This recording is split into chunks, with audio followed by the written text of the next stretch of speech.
Imaginen por un momento que caen accidentalmente en una dimensión paralela. O sea, un lugar infinito y totalmente ajeno a nuestra realidad. Uno espera oscuridad total, digo, monstruos acechando, terror psicológico y una soledad aplastante, ¿no? Claro, es la imagen mental automática que todos tenemos de los backrooms, ese vacío infernal. Exacto. Pero a ver, ¿qué pasaría si en lugar de eso se encuentran con un rascacielos de concreto, conexión a Wi-Fi, una burocracia sofocante y escuchen esto, 26,000 personas trabajando hasta la muerte? 26,000. Es una cifra astronómica para un entorno así. Es brutal. Y todo esto para pagarle lujos absurdos a 3 líderes. O sea, hoy en nuestro análisis profundo no vamos a cazar entidades en la oscuridad. Vamos a analizar cómo el ser humano, al tener frente a sí un lienzo en blanco, en otra dimensión, pues logró construir el peor y más destructivo sistema corporativo concebible. Es que es un caso de estudio fascinante, la verdad. Porque desafía absolutamente todo lo que creemos saber sobre la supervivencia humana en condiciones anómalas. Totalmente. Estamos hablando del nivel 22 de los backrooms, un lugar clasificado en los registros contemporáneos bajo un nombre bastante ominoso, que es las ruinas dejadas atrás. Las ruinas dejadas atrás, sí. Y bueno, para desentrañar toda esta locura, hemos recopilado una serie de documentos buenísimos. Nuestras fuentes de hoy provienen de los archivos directos de la Wiki hispana de los Backrooms y también de varias transcripciones de registros que recuperó el canal de YouTube Mundo Creepypasta 2010. Fuentes muy completas, por cierto. Sí, súper detalladas. Y la misión de nuestra inmersión de hoy no es hacer un simple inventario de anomalías, como hacemos a veces. Queremos explorar el ascenso monumental y la trágica caída de una micronación humana llamada Emstable. Un imperio que, vale la pena aclarar desde ya, no fue destruido por criaturas de pesadilla. No, para nada. Literalmente se devoró a sí mismo por su propia avaricia. ¿Qué es lo que a mí, como investigadora, me vuela la cabeza? O sea, los backrooms suelen describirse como espacios liminales, vacíos donde uno se vuelve loco por la soledad. ¿No te parece completamente surrealista encontrar registros de una nación entera, consensos, sistemas de clases y todo eso en una dimensión donde la gente normalmente solo intenta sobrevivir, escondiéndose? Me parece irreal, pero al mismo tiempo tiene mucho sentido si analizamos las condiciones iniciales del nivel.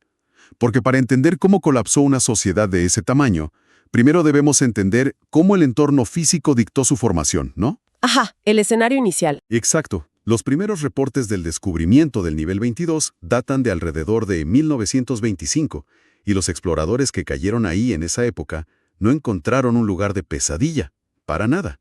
Describieron la arquitectura como un estacionamiento de varios pisos. Un estacionamiento infinito.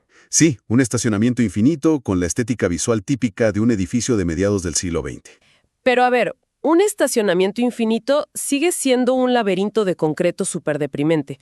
O sea, ¿qué tenía de especial para que la gente dijera, me voy a quedar a vivir aquí?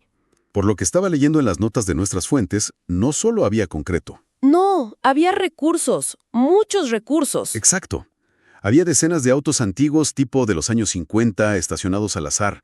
Y lo más extraño de todo, carritos de compras abandonados, pero llenos, rebosantes de materiales de construcción, herramientas y alimentos. Como si alguien hubiera ido al supermercado. Sí, al supermercado y a la ferretería el mismo día, y simplemente hubiera dejado todo tirado en medio de la nada. Precisamente. Había una abundancia ilimitada de insumos básicos preempaquetados. Pero el factor más crucial, o sea, la verdadera anomalía de este nivel en esa época, era la ausencia. ¿La ausencia de qué? ¿De monstruos? Exactamente. Había una falta casi total de entidades hostiles. No había depredadores acechando en las sombras. Entonces, esta combinación de comida, materiales y paz absoluta convirtió al nivel 22 en algo inaudito en los backrooms. Un refugio perfecto. Un refugio perfecto, sí. Durante décadas sirvió como un inmenso centro de operaciones no oficial. Era, digamos, un oasis donde los exploradores nómadas podían descansar, reabastecerse y dormir sin ese terror constante de ser cazados. Lo cual tiene todo el sentido del mundo al principio, claro. Encuentras un oasis, tomas agua, duermes y sigues tu camino. Pero conocemos la naturaleza humana. 100%. Cuando un grupo de personas se encuentra un lugar seguro, con comida gratis y materiales de construcción que se regeneran o son infinitos, pues no se conforman con acampar un fin de semana, empiezan a echar raíces. Y eso es exactamente lo que documentan las fuentes. Para 1987, la dinámica cambió por completo. La población flotante decidió que este oasis ya no era solo una parada de descanso. Lo declararon oficialmente como una micronación. Una locura. Sí, cortando lazos con cualquier otra facción externa que operara en la dimensión. Y fíjate que ese sentido de propiedad escaló súper rápido. Porque solo 3 años después de eso, en 1990, los líderes de esta comunidad tomaron una decisión que, bueno, definiría su destino trágico. Bloquearon físicamente las rutas de acceso conocidas. Se encerraron. Se aislaron de manera deliberada del resto de los backrooms y bautizaron a su nueva nación como M-Stable. Y aquí tenemos que detenernos en ese nombre un segundo, porque la etimología que proponen las fuentes es clave. M-Stable es una amalgama documentada de 2 palabras en inglés. Ajá. Por un lado tenemos stable, que significa estable, pero que también se usa en ciertos dialectos para referirse a un garage o estacionamiento. Claro, por el entorno. Exacto. Y por otro lado, embattle, que significa fortificar o prepararse para la batalla. Es fascinante y a la vez aterrador, la verdad. O sea, eligieron combinar la palabra estacionamiento con prepararse para la batalla. Es una declaración de principios. Pero aquí hay algo que a mí no me cuadra y quiero ver qué opinas. A ver, dime. Si acabamos de establecer que el nivel era un oasis pacífico sin entidades hostiles, ¿de quién demonios estaban aislando? O sea, si levantas barricadas en un lugar donde no hay monstruos, ¿te estás protegiendo de un peligro exterior invisible o simplemente estás encerrando a tu propia gente para monopolizar los recursos? Es una excelente pregunta. Si analizamos esto desde una perspectiva sociológica, el aislamiento voluntario de Amstel fue un movimiento clásico de control poblacional. Control puro y duro. Totalmente.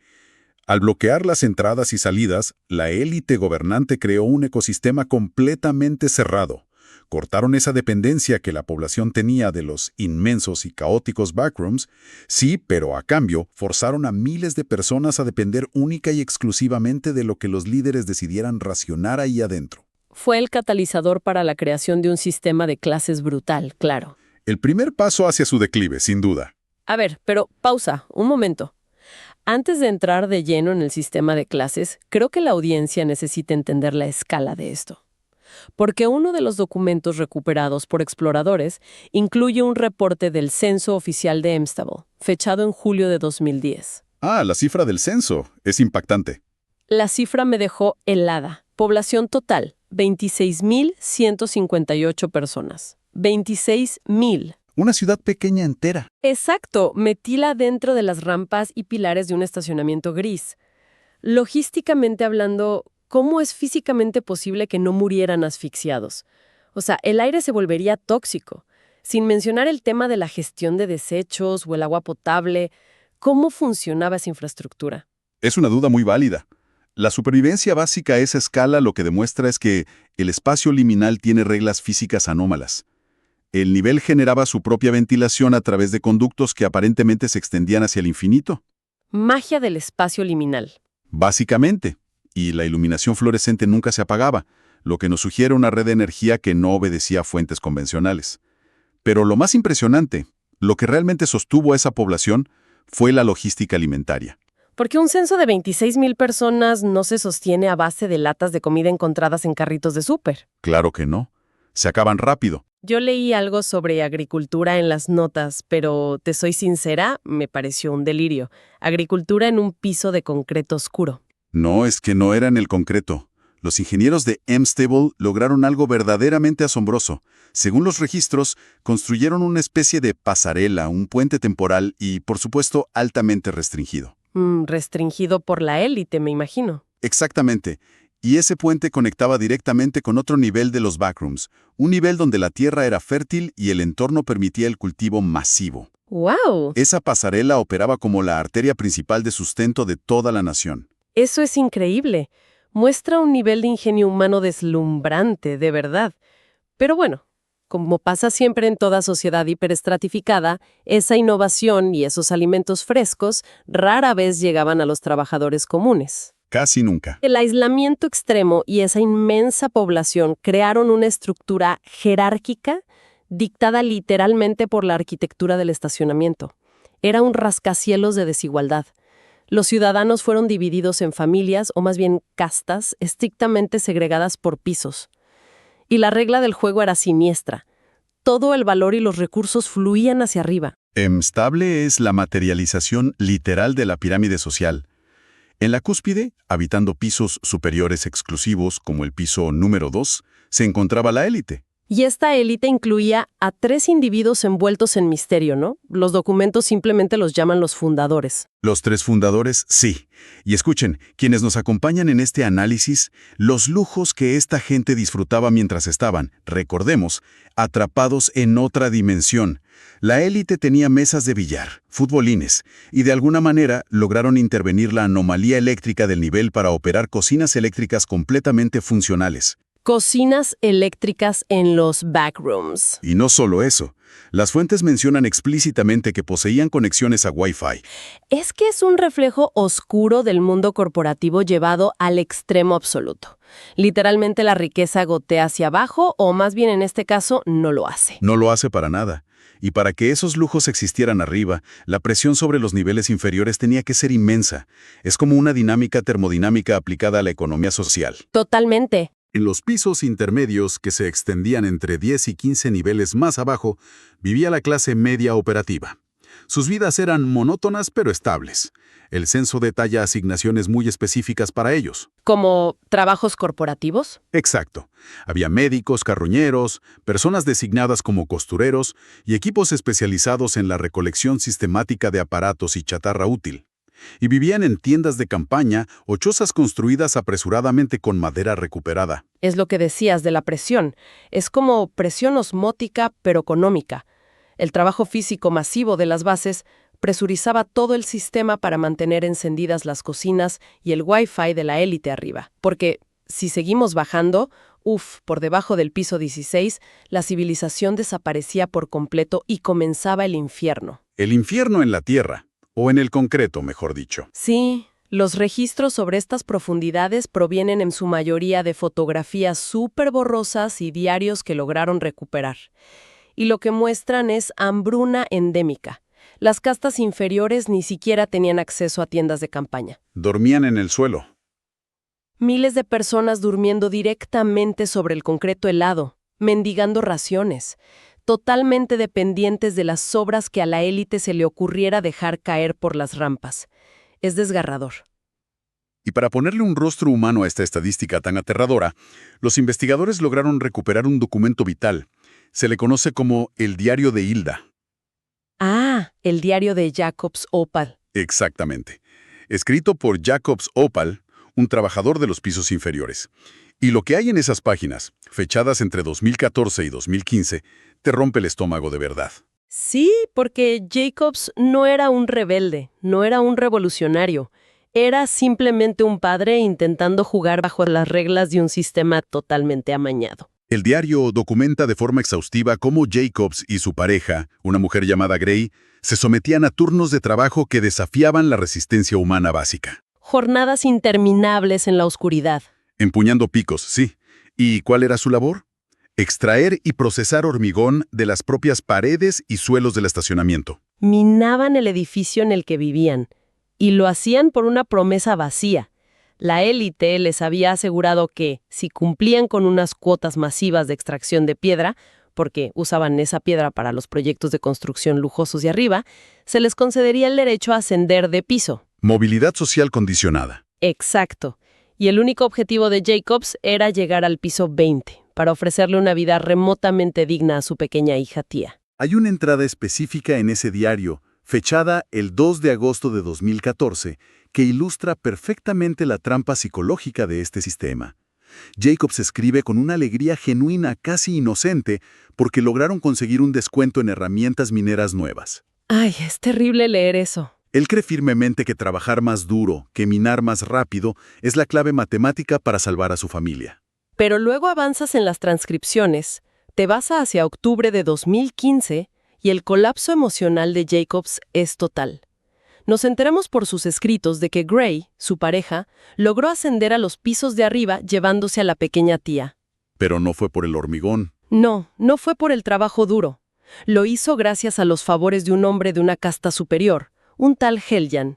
Así que Jacobs fue traicionado y abandonado en las profundidades, solo en la oscuridad, rodeado de polvo y escombros. Y a pesar de esa traición, de perder a su familia y de estar atrapado en la miseria más absoluta, las anotaciones muestran que Jacobs no dejó de minar. Siguió rompiendo concreto. Siguió trabajando bajo las mismas reglas, lo cual estoy seguro lleva a cualquiera que nos escuche a hacerse una pregunta lógica. Yo sé exactamente qué pregunta es. Quienes nos escuchan se estarán diciendo, a ver, si tienes a decenas de miles de personas viviendo en la miseria absoluta, rompiéndose las manos para mantener los lujos de 3 tiranos, ¿por qué no hay registros de una revolución armada? Era la abrumadora mayoría. Eran 26,000 personas. Fácilmente podrían haber subido las rampas en masa y tomado el poder a la fuerza.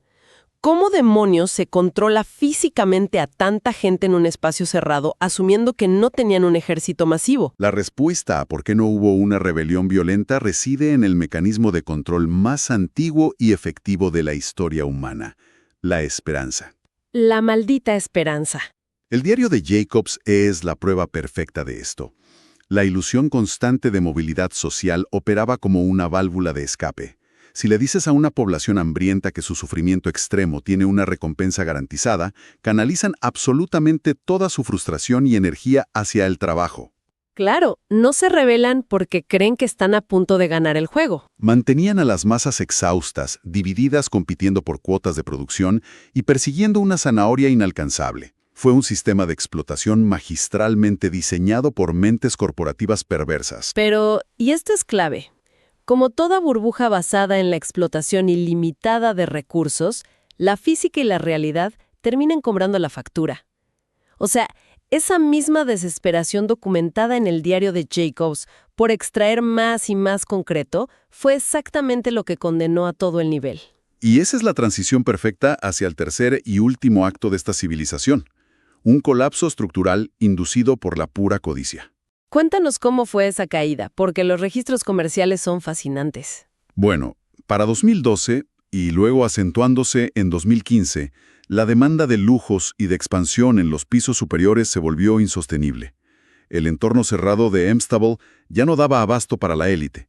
Entonces, los líderes, en su desesperación económica, intentaron abrir temporalmente canales comerciales con las grandes superfacciones del exterior de los backrooms. Las grandes ligas. Estamos hablando de entidades logísticas colosales. El MEG, que es el Grupo de Exploración Mayor, y actúa casi como un gobierno global en la dimensión. Y el BNTG, que es el principal gremio de comerciantes. Claro, intentaron exportar sus bienes manufacturados o sus minerales a cambio de sostener ese nivel de vida absurdo que tenían, pero los números simplemente no daban. Estaban en quiebra total. Y la solución que la élite impuso para cubrir esos déficits y cumplir con las nuevas exigencias comerciales, bueno, nos lleva al error más letal en toda la historia de Emstable. Un error de cálculo catastrófico. Cuando ya no pudieron exprimir económicamente a su gente, comenzaron a exprimir la arquitectura misma del universo en el que vivían. Exigieron un aumento drástico y ridículo en las cuotas de extracción de materiales. Y aquí es donde la historia se vuelve surrealista. Porque los habitantes de los pisos inferiores, que estaban motivados por esa desesperación y por el miedo al castigo, ya no tenían zonas seguras para minar. Se acabaron los escombros sueltos. Las fuentes documentan que comenzaron a perforar el hormigón natural del nivel. ¿El hormigón estructural? Espera, es que quiero que la audiencia visualice esto claramente. Estaban en un estacionamiento infinito de varios pisos.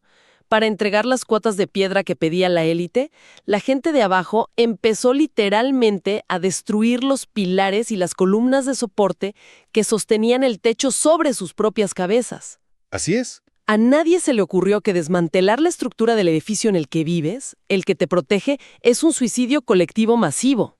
Es que desde afuera parece obvio, pero en situaciones de pobreza extrema y cuotas punitivas brutales, el pensamiento a largo plazo simplemente desaparece. Sobrevivir hoy. Exacto. La supervivencia del día a día anula cualquier razonamiento lógico sobre la integridad estructural. Las bases de hormigón fueron destrozadas, el metal de soporte interno, las varillas, todo fue saqueado para ser vendido al BNTG o utilizado en construcciones allá en los pisos superiores. Es una locura. Los cimientos mismos de kilómetros cuadrados de estacionamiento fueron sistemáticamente minados hasta quedar huecos. Es la metáfora más perturbadora y literal de la autodestrucción que he escuchado. O sea, se tragaron su propio mundo, destruyeron el escudo físico que los aislaba de una dimensión que de per sí es hostil, simplemente para pagar el Wi-Fi y las mesas de billar de 3 tipos en la cima. Y los backrooms, aunque tengan leyes extrañas y anomalías temporales, siguen estando sujetos a ciertas reglas físicas fundamentales. La gravedad sigue siendo la gravedad. Exactamente. La gravedad y el peso estructural no perdonan la negligencia masiva. Esa falta crítica de columnas de soporte que provocaron los mineros causó que gigantescas secciones de techo, suelo y paredes se dieran exactamente al mismo tiempo. O sea, el peso acumulado de un estacionamiento infinito cayendo sobre sí mismo. El resultado fue un colapso apocalíptico. Cientos, tal vez miles de pisos colapsaron en un efecto dominó aplastante. La civilización entera, M-Stable, con sus 26.000 habitantes, su burocracia compleja y sus castas divisorias, se hizo añicos en cuestión de horas. Horas. Todo ese esfuerzo borrado. La población restante, los que sobrevivieron al impacto inicial, se vio obligada a realizar una evacuación caótica y desesperada hacia la oscuridad exterior de los backrooms, perdiendo para siempre, en un solo día, todo lo que habían construido durante décadas. Lo cual nos arrastra brutalmente al presente, a lo que queda hoy de ese nivel. Porque si alguien lograra acceder al nivel 22 en este preciso momento, no encontraría un oasis pacífico ni mucho menos un imperio comercial.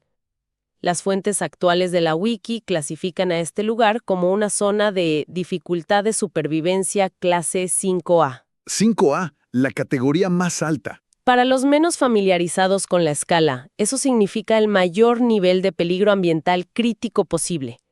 Entrar ahí hoy es casi una sentencia de muerte dictada directamente por el entorno. El paisaje contemporáneo de las ruinas dejadas atrás es desolador, por decirlo menos. Todo el suelo es una pesadilla topográfica cubierta de toneladas y toneladas de escombros irregulares. Ruinas literales. Hay varillas de acero oxidadas asomando del concreto roto como si fueran lanzas. Y lo más traicionero de explorar hoy, los profundos agujeros mineros. Los pozos que dejaron Jacobs y los demás. Exacto. Precipicios oscuros creados por la avaricia humana que ahora actúan como trampas mortales para cualquier viajero incauto. Y los exploradores del MG que han logrado asomarse describen una escena que, te juro, hiela la sangre. Entre todo ese polvo y las piedras, todavía asoman restos de los campamentos de los pisos inferiores, tiendas de campaña aplastadas que, según los reportes oficiales, aún albergan los cadáveres desecados de cientos de ciudadanos. Gente que no tuvo la velocidad o el permiso de sus superiores para escapar cuando los cimientos cedieron. Es un cementerio enorme. Una fosa común inmensa. ¿Y qué hay de la accesibilidad? Habíamos dicho que en 1990 bloquearon las puertas físicas. ¿Siguen bloqueadas? Siguen selladas o más bien enterradas bajo miles de toneladas de escombros. La única manera documentada de ingresar o escapar de ahí hoy en día es forzando fallos en la realidad, lo que en la comunidad conocemos como hacer non-clip. Atravesar las paredes glitcheadas. Así es, se reporta que es posible entrar haciendo non-clip si atraviesas estructuras específicas a gran velocidad en el nivel 69 o cayendo a través de pozos de escombros en los niveles 21 o 23. Pero de cualquier forma, llegas a un laberinto roto y fracturado. Pero fíjate que el colapso físico y las ruinas no son la peor consecuencia de esta historia. Hay un detalle en las transcripciones del canal Mundo Creepypasta que me pareció fascinante y terrorífico. Mencionamos al principio que en 1925 había decenas de vehículos antiguos, coches de los años 50, estacionados y súper pacíficos. Sí, los recursos iniciales. Bueno, hoy siguen ahí cubiertos de polvo bajo los escombros. Pero leí que buscar refugio adentro de uno de estos autos es la peor idea posible actualmente. ¿Por qué? O sea, si al principio establecimos que no había entidades, ¿qué cambió adentro de esos carros? El trauma masivo del entorno parece haber catalizado alteraciones anómalas muy severas. Es verdad que ahora hay entidades menores, unas conocidas como andéticas, rondando por ahí. Pero la verdadera amenaza, clasificada de extremo peligro, reside precisamente en los vehículos. ¿Qué pasa si te subes a uno? La regla descubierta es que, Si un explorador camina aproximadamente 350 metros desde cualquier punto de entrada al nivel y decide abrir la puerta de uno de estos autos abandonados para descansar, activa una respuesta terrorífica del lugar. Y esto no es un monstruo tradicional, o sea, no tiene garras o dientes. Según los informes que analizamos, en el instante en que cierras la puerta de ese auto antiguo, te das cuenta de que hay una entidad sin forma clara sentada en el asiento trasero. Observándote. Y no intenta morderte ni atacarte físicamente. Modifica la realidad misma. Las fuentes detallan que esta entidad tiene la capacidad de manipular las leyes de la física localizada y de corromper la vida basada en el carbono. Desintegra la materia. Literalmente. Si no sales corriendo de ese auto en cuestión de 2 o 3 segundos, tus átomos comienzan a desintegrarse. Es un fenómeno espeluznante, pero al mismo tiempo es profundamente lógico dentro de la mecánica de los backrooms. Es como si el ecosistema del nivel 22, después de sufrir décadas de abuso, de excavación extrema, hacinamiento y finalmente un colapso catastrófico provocado por la plaga humana, hubiera desarrollado una respuesta inmunológica. ¡Wow! Esa es la analogía perfecta. Un anticuerpo. Sí, un anticuerpo dimensional. El nivel fue violado hasta sus cimientos y respondió creando una defensa que desintegra activamente la vida.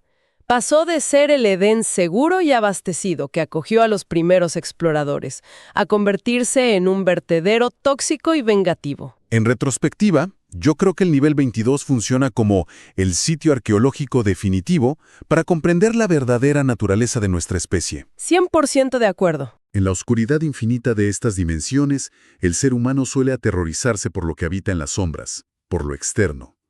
Pero la tragedia de M-Stable establece con evidencia innegable que bajo las condiciones de aislamiento adecuadas, la mayor fuerza destructiva, la calamidad ambiental más aterradora que puede golpear un espacio es la negligencia y la codicia humana desatada. Completamente. La ambición sin frenos fue el verdadero monstruo acechando en ese estacionamiento todo el tiempo. Y, bueno, creo que esto nos deja con una reflexión bastante oscura. Una idea para masticar mucho después de que termine este análisis profundo. A ver, ¿te escuchamos? Solemos pensar en dimensiones alternativas o en lo desconocido como lienzos en blanco donde las leyes de la física conspiran para torturarnos. Pero la historia de M-Stable nos lanza a la cara una realidad profundamente incómoda. Ajá. Tienen literalmente una página en blanco para diseñar una nueva forma de existir en paz. Y tenían recursos infinitos. Exacto, sin escasez. ¿Y qué es lo que deciden hacer instintivamente? Construyen, ladrillo por ladrillo y con precisión quirúrgica, exactamente el mismo sistema defectuoso de estratificación, desigualdad aplastante, explotación laboral y destrucción ambiental del que supuestamente la humanidad siempre ha querido escapar. Es trágico. Lograron crear una sociedad donde una minoría jugaba al billar y cocinaba banquetes, mientras decenas de miles de personas vivían en la oscuridad total, obligadas a destruir las columnas que sostenían su propio mundo solo para poder comer un día más. Un reflejo de nosotros mismos. Es una lección brutal. Y nos deja con una pregunta escalofriante, que yo se las dejo a quienes nos escuchan hoy para que la analicen. Adelante. ¿Son realmente los backrooms un purgatorio lleno de horrores diseñados para atormentar al ser humano? ¿O son simplemente un espejo infinito? Un vacío que refleja nuestra propia naturaleza y nuestra insaciable codicia, dejándonos completamente a solas con nosotros mismos hasta que todo, inevitablemente, se derrumba. Qué pensamiento tan pesado pero tan real. Con esa inquietud resonando en nuestras mentes, cerramos nuestro análisis profundo de hoy. Sigan investigando, sigan analizando cada detalle que encuentran en la oscuridad y muchas gracias por descifrar junto a nosotros los misterios de estas ruinas dejadas atrás.